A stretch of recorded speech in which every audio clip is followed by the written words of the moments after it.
azaza nyine tukavugana. Ntabwo najyaga numva ko azagenda,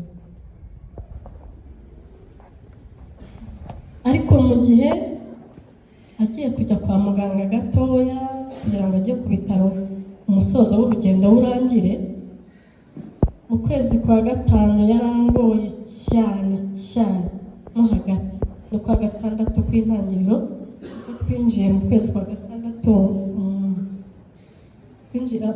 mu kwezi mu mpera z'ukwezi kwa gatandatu, hanyuma mu ntangiriro z'ukwa karindwi ari nabwo twinjiye mu bitaro kuri 17.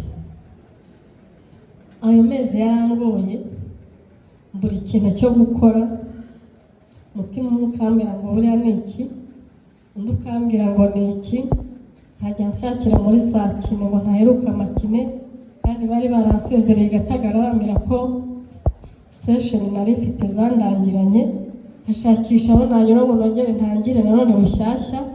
Ibyo bintu nkabishakira inzira nkajya mbibura, nkabwira Imana noneho rero Mana dore ukuntu ibintu bimeze, njyewe ibintu bishyize mu maboko yawe, ndumva ndananiwe, ndumva nta kintu cyo gukora mfite. Yarariwe, umubiri uraryana abantu, yarariwe, agira ububabare, akajya asakuza mu nzu, ndaruhambura ibitotsi, biraruha abana babura ibitotsi, bakazajya babyuka bagacana itara bakicara muri salo. Babwiye se mujye kuryama nk'ubuya ngo wapi, ngo papa yarasakuza. Araribwa, asinzira ntasinziriye, nkasinzira iminota 20, tukajya guhindukiza tuvuga ngo yananiwe hamwe yananiwe ahandi, ariko cyari ikibazo nyine cy'uko byashaka kugera ku ndunduro y'umusozo w'urugendo rwe, byagombaga kunyura hano. Bigera mu kwa gatandatu araribwa, nageze kumujyana kwa muganga mbibona ko ashobora kuba ari nk'ama-infection, bamufata ibizamini barambwira ngo nta kintu babonye. Ese kuko nzajya nshaka ndushya abantu mu mamodoka nitugera no kwa muganga ngo ntacyo babonye, ni ibintu kuko bizageza ryari? Uko atatse mwirukankane bati ntacyo tubonye.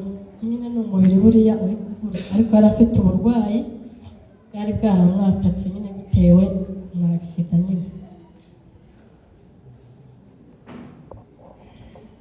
Byarangiye rero uburwayi bwe busa nkaho bugaragaye, mbubonye bifata umwanzuro wo kumujyana kwa muganga yuko azaza nyine tukavugana.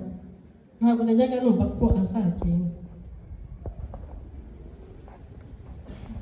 ariko mu gihe agiye kujya kwa muganga gatoya kugira ngo ajye ku bitaro umusozo w'urugendo urangire, mu kwezi kwa gatanu yarangoye cyane mo hagati no kwa gatandatu kw'intangiriro, twinjiye mu kwezi kwa gatandatu,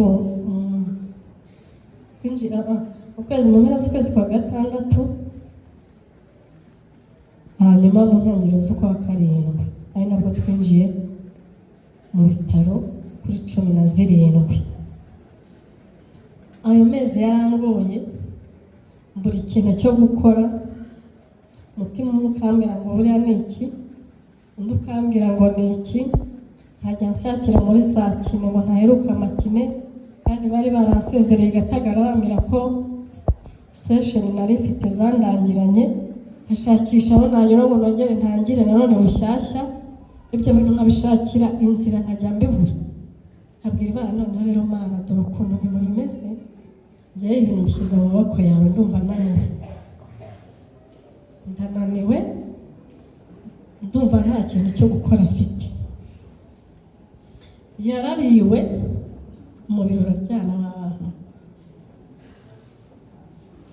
yarariwe, agira ububabare, akajya asakuza mu nzu, ndaruhambura ibitotsi, biraruha abana babura ibitotsi, bakazajya babyuka bagacana itara bakicara muri salo.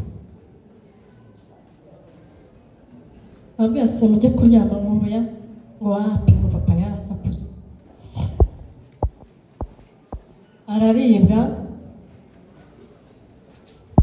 nkasinzira ntasinziriye, nkasinzira iminota 20, tukajya guhindukiza tuvuga ngo yananiwe hamwe yananiwe ahandi, ariko cyari ikibazo nyine cy'uko byashaka kugera ku ndunduro n'umusozo w'urugendo rwe, byagombaga kunyura hano.